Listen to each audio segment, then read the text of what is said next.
I never thought this would be my life. Just a few years ago, I was living what I believed to be a dream.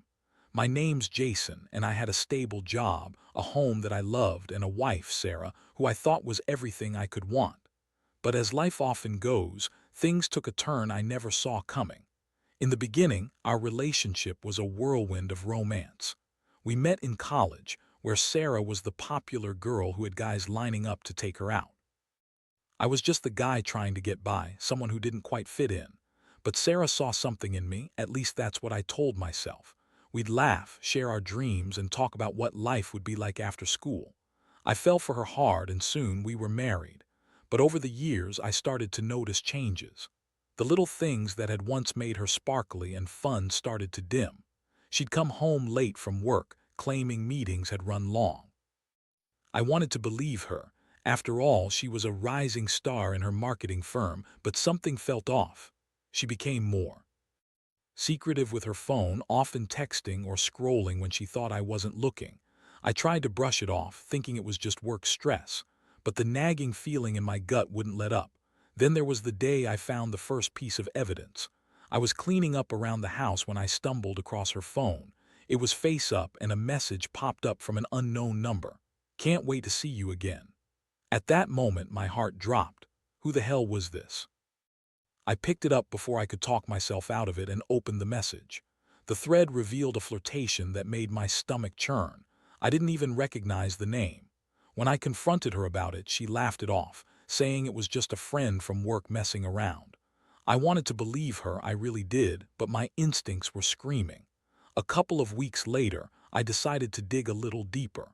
I started paying attention to her patterns. The late nights turned into weekends away with friends. One evening, I couldn't take it anymore and decided to follow her. I told myself it was just to confirm my suspicions, to ensure I wasn't being paranoid. I trailed her car to a bar on the outskirts of town, one I had never heard her mention. My heart raced as I parked nearby, hoping to find nothing. The world felt like it slowed as I watched her walk in, looking stunning as ever in a little black dress. There was a man waiting for her inside. My blood ran cold because I recognized him immediately. It was Mike, my former bully from high school. The guy who made my life hell for years. I couldn't believe it. The anger boiled inside me as I watched them laugh and flirt. I felt small and defeated, the boy who was picked on all those years ago.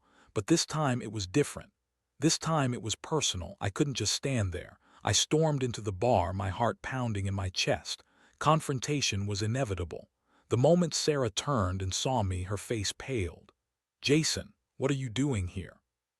The smirk wiped off her face as she tried to regain composure.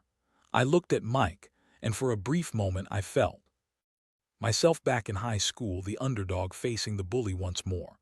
Mind explaining what's going on? I demanded, my voice low but edged with fury. I could see the wheels turning in her mind, trying to figure out the best lie to tell. She stammered something about networking, a story so weak it made me want to laugh. I knew the truth now, and my heart ached, the betrayal cutting deeper than I ever thought possible. Her excuses fell flat, and I could see the panic in her eyes.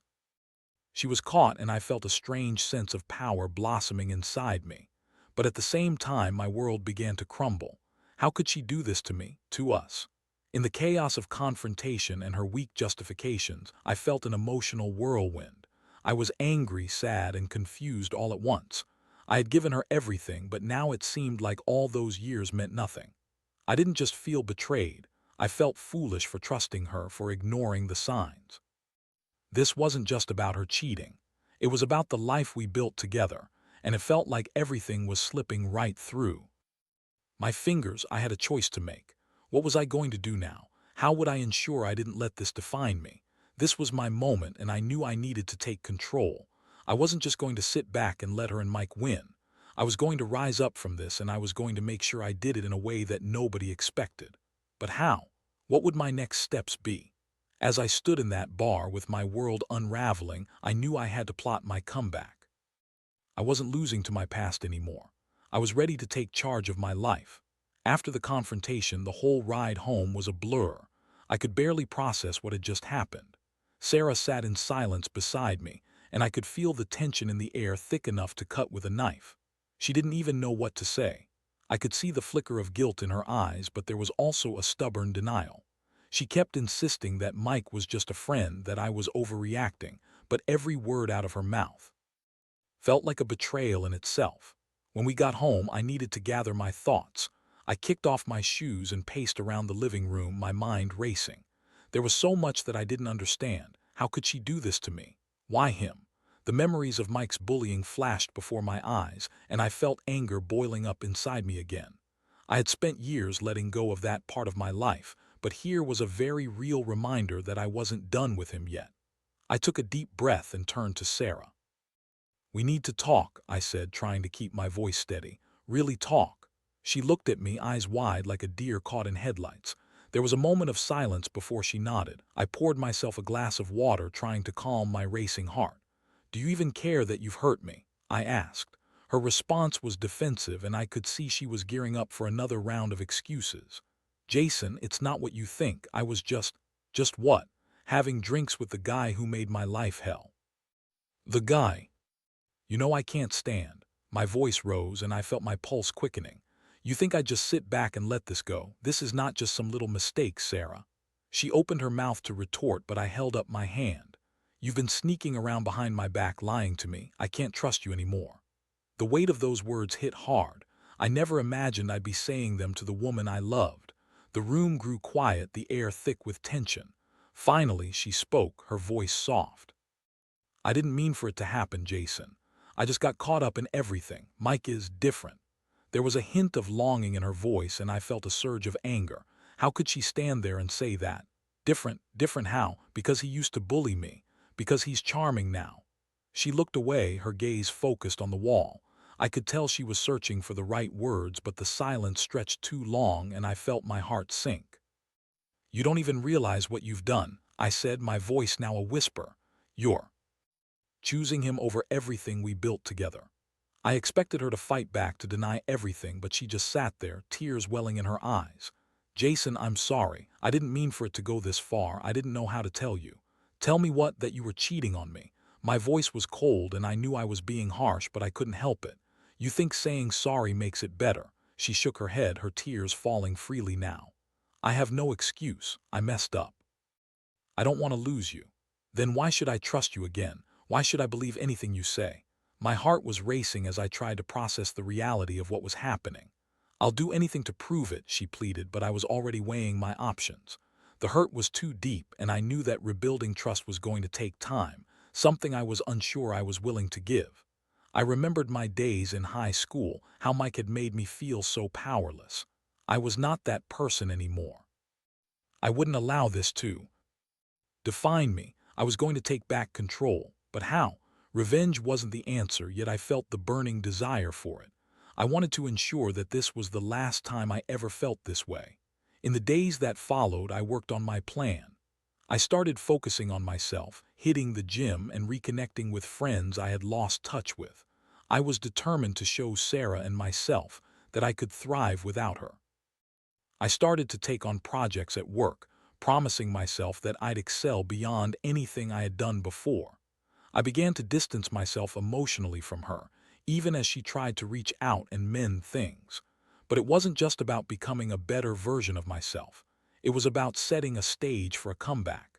I began to dig into who Mike was now. I discovered that he had started a local business and seemed to be doing well. This was my opportunity to not just win back my self-worth, but to stake my claim in this battle. I started to plan my own comeback life, not just a reaction to Sarah's betrayal, but a complete overhaul of how I wanted to live moving forward. I would take my time, gather information, and when the moment was right, I would execute my plan. I wanted to show Sarah and Mike that I was not someone to be trifled with. In the midst of this emotional storm, I felt the surge of determination. I was going to rise, and I wasn't going to allow anyone to take that away from me. The next few weeks would be pivotal. I was ready to embrace the chaos and transform it into something powerful. I could feel the momentum building inside me, and I would not let it go to waste. I was on the brink of something big. This was just the beginning. As the days turned into weeks, I threw myself into my plan, eager to reclaim my life. The gym became my sanctuary, a place where I could channel the anger and pain into something tangible. Every drop of sweat felt like a release, a cleansing of the betrayal that had stained my life with Sarah. I started to notice changes, not just physically but mentally. I was becoming stronger, faster, and more focused. I was shedding the passive persona I had adopted over the years and revealing a version of myself that had been buried under layers of complacency. At work, I took on new challenges, volunteering for projects that pushed my limits. My colleagues began to notice the shift in me, and I could see their respect growing. I was no longer the quiet guy waiting in the background. I was stepping up, asserting myself, and delivering results. It felt liberating. I started gaining recognition at my company, and the accolades began to pour in. It was a reminder that I was capable of more than I had ever realized. But the most satisfying part of my transformation was the subtle shifts in my interactions with Sarah. I had made it clear that I wasn't going to wallow in my hurt. Sure, she would still come home with her apologies and desperate attempts to reconnect, but I was no longer invested in her pleas. I would calmly listen to her, nodding as she tried to explain herself, but I didn't feel the need to forgive her just yet. I was giving myself the space to heal, and I wouldn't rush the process. One evening, after a particularly grueling workout, I returned home to find Sarah pacing nervously in the living room. She had adopted a new strategy, trying to engage me in conversation about our future, discussing how we could fix things, but I could see the fear in her eyes. She was aware of the distance I had created, and it made her anxious. "Jason, can we please talk?" she asked, her voice trembling slightly. I leaned against the kitchen counter, arms crossed. "Sure, what's on your mind? I don't want to lose you." "I'm willing to do whatever it takes to make this work," she pleaded. "I've realized how much I messed up. I'm committed to changing." Her words hung in the air, but I didn't bite. Instead, I remained calm. "Sarah, I appreciate that you want to make things better, but trust isn't something that can be rebuilt overnight. You broke it, and I'm not sure how to fix it." I could see her frustration bubbling beneath the surface, and for a fleeting moment I felt a pang of guilt.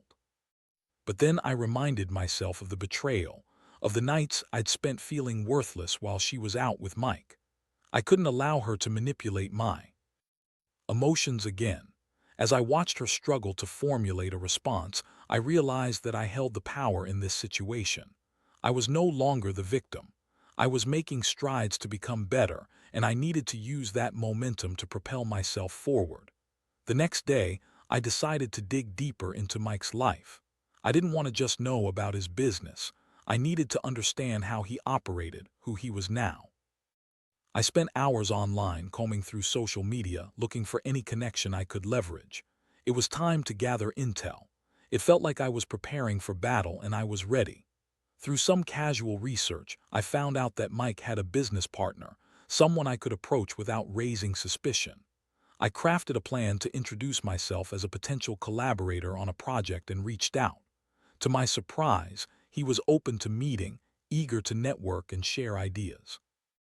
I was presented with an opportunity, the chance to infiltrate his world while simultaneously elevating my own status. The day of the meeting arrived, and I felt a mix of nerves and excitement. This was new territory for me, but I was ready to dive in. I dressed sharply, opting for a tailored suit that made me feel confident. I walked into the cafe where we were meeting, my heart pounding with adrenaline. When I saw Mike, I couldn't help but notice how he hadn't changed much, still cocky, still overly confident. The only thing that was different was his success. As we exchanged pleasantries, I kept my true intentions close to my chest. I was there to learn, to gauge his character, and to find a way to turn the tables. Our conversation flowed easily, and I could tell he was enjoying the attention. I played the part of an eager businessman, sharing ideas while probing for information about his ventures. I wanted to see how he handled himself when he thought he was in control. "So, what's your secret?" I asked, leaning in slightly. "How did you manage to make such a successful business out of nothing?" He smirked, puffing up his chest as he began to brag about his achievements. I remained composed, listening intently. I wanted to know his weaknesses, every detail that could be used against him later. I learned about his struggles, his fears, and even his insecurities. It felt like I was peeling back the layers of an onion, revealing the raw, vulnerable parts of his life hidden beneath the bravado. As our meeting drew to a close, I left the cafe with a sense of satisfaction. I had gathered enough information to sow the seeds of doubt in Mike's mind. I had no intention of playing fair. I was done being the nice guy. Back at home, Sarah was waiting for me. I could see the glimmer of hope in her eyes as she asked about my day. "How did the meeting go?" I shrugged, a sly smile creeping onto my face. "It went well. I think there's potential for collaboration." Her eyes lit up, and for a moment it felt like old times, but I quickly reminded myself that this wasn't about rekindling our past. It was about taking control of my life and the situation. And with every step forward, I felt stronger, more empowered, and ready to execute my revenge in a way that would leave both her and Mike stunned. I wasn't just rising from the ashes, I was about to soar. With the groundwork laid, I felt like everything was falling into place. Each day became a step toward reclaiming not just my self-worth but my entire life. I immersed myself in the new connections I was making, each interaction building my confidence and expanding my network. I realized that I didn't have to be defined by Sarah or Mike anymore. I was becoming my own man, and it felt invigorating. The following weeks were a whirlwind of meetings and brainstorming sessions, and my collaboration with Mike's business partner began to take shape. I found myself enjoying the process, developing ideas, and watching my contributions come to life. It was a stark contrast to the hollow feeling I'd had at home, where Sarah would attempt to engage me in conversations that felt forced and strained. I was no longer interested in repairing what was broken. I was focused on new beginnings. But Sarah wasn't giving up easily. She continued to bombard me with her attempts to reconnect, always trying to engage me in conversations about our relationship and the future. I appreciated her persistence, but it only reinforced my resolve. I saw through her guilt-laden expressions and desperate attempts to reach me. I didn't want to forgive her. I wanted to remind her of the consequences of her choices. One evening, after a long day at work, I decided to surprise her by bringing home dinner from her favorite restaurant, hoping to put aside the tension, even if just for a moment. When I walked in, I found her lounging on the couch, her phone in hand. She looked up and offered a weak smile, the kind that didn't quite reach her eyes. "Hey, I thought we could have a nice evening," I said, setting the food down on the coffee table. "I got your favorite." Her smile softened, and I could see her genuinely trying to make an effort. "Thanks, Jason. I've missed us." We sat down to eat, and she tried to engage me in conversation, asking about my day and the projects I was working on. I could tell she was grasping for any sign of intimacy, but I remained distant.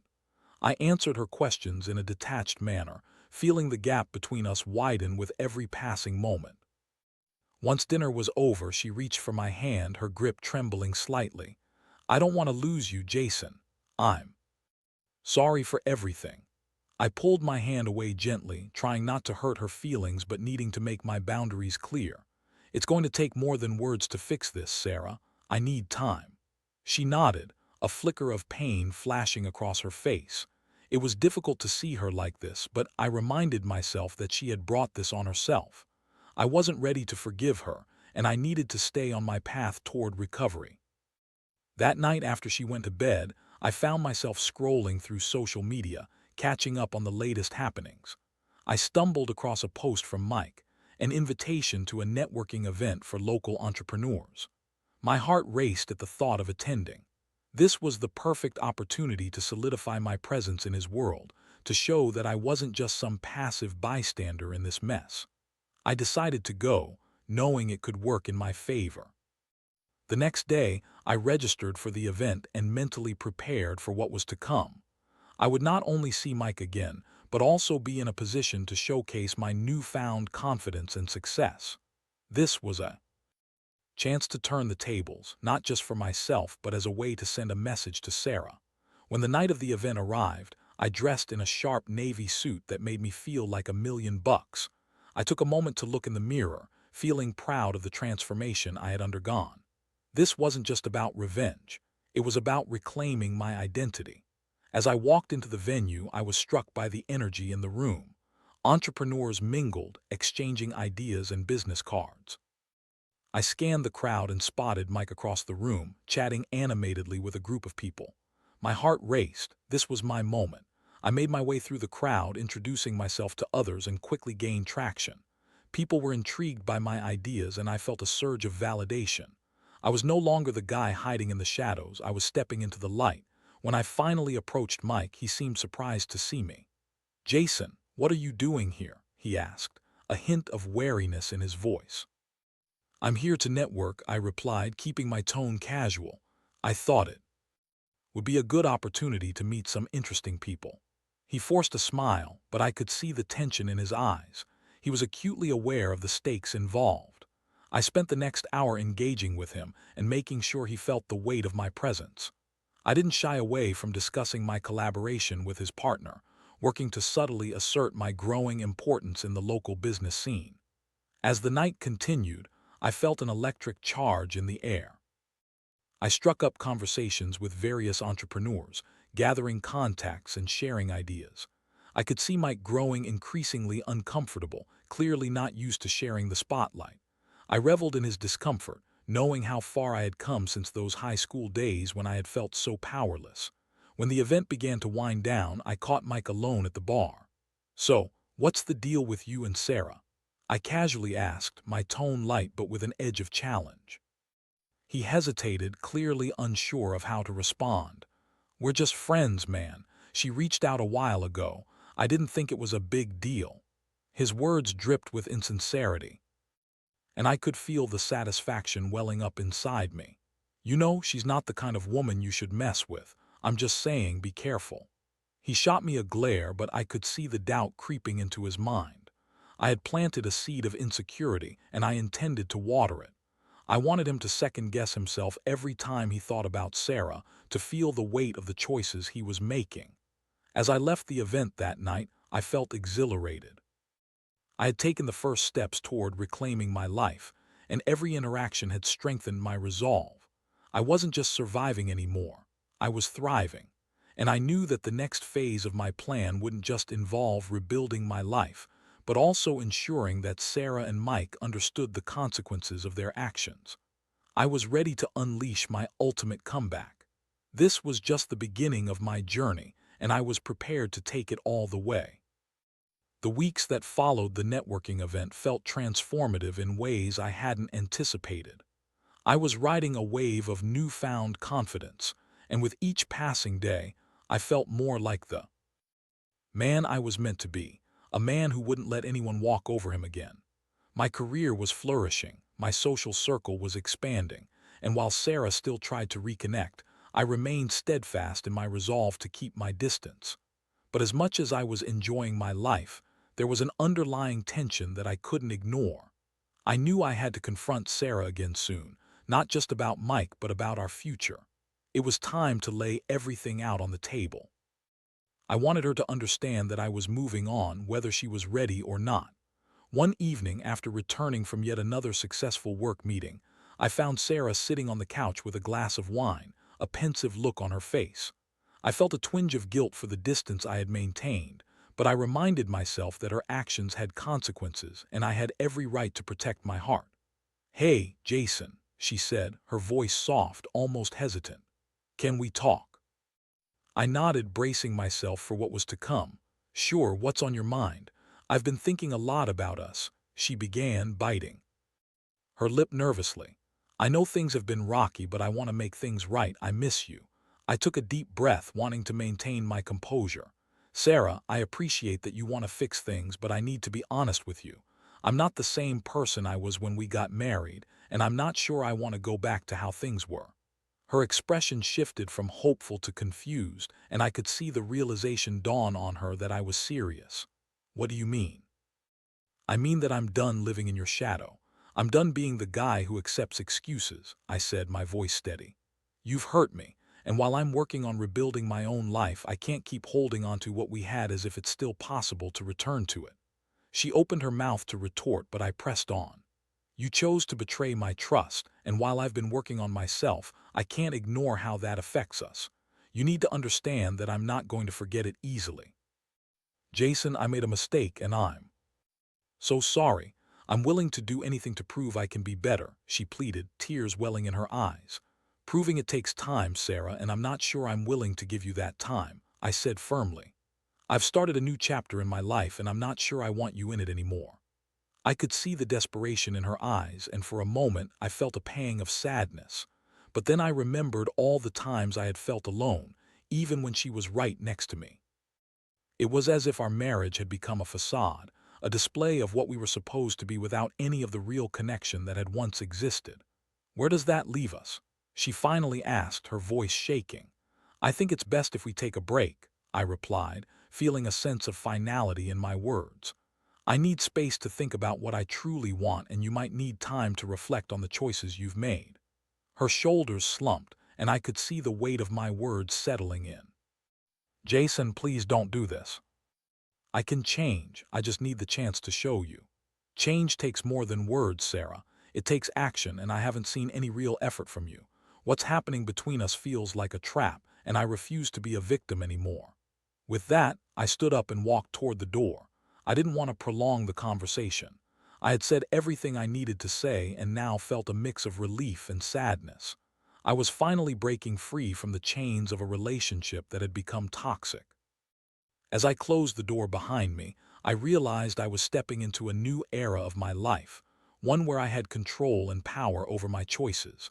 I was determined to continue down this path of self-discovery, and I wouldn't look back. The next few weeks continued to affirm my decision. Sarah tried to reach out, but I maintained my boundaries. I was focused on my work, meeting new people, and exploring interests that had lain dormant during our marriage. I started going to networking events and workshops, seeking out opportunities to grow my professional skills. And then the unexpected happened. One evening, at a local entrepreneurship meetup, I met Amanda, a woman with a fierce ambition that mirrored my own. We clicked instantly, engaging in deep conversations about business and personal growth. There was an undeniable chemistry between us, and I found myself laughing and relaxing in a way I hadn't in a long time. As we exchanged numbers, I felt a rush of excitement. This was new territory for me, something that felt fresh and invigorating. I knew that I wasn't ready for anything serious, but the prospect of getting to know someone who shared my passions was exhilarating.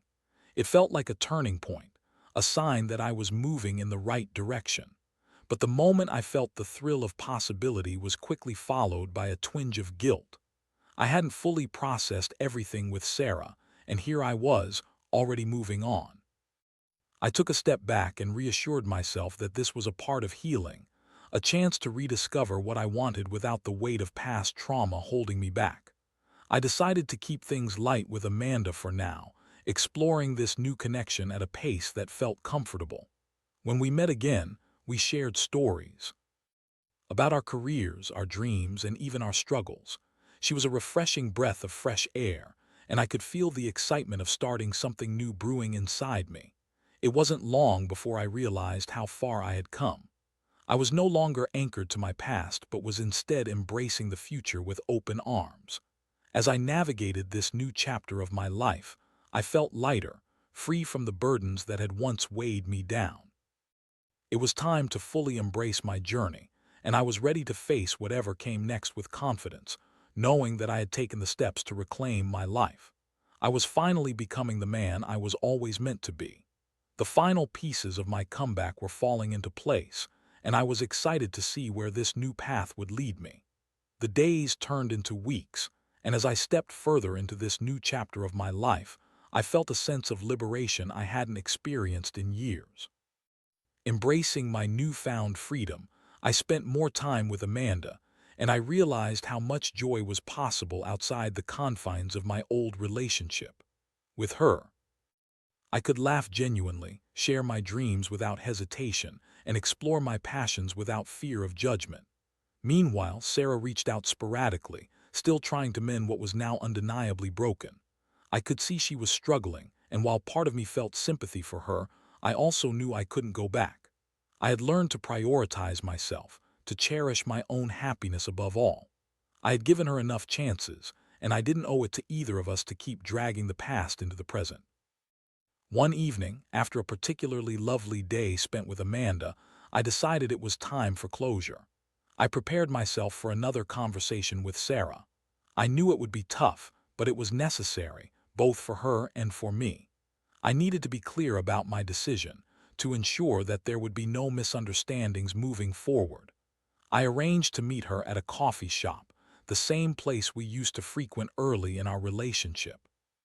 When I arrived, I felt a wave of nostalgia wash over me, but I quickly pushed it aside.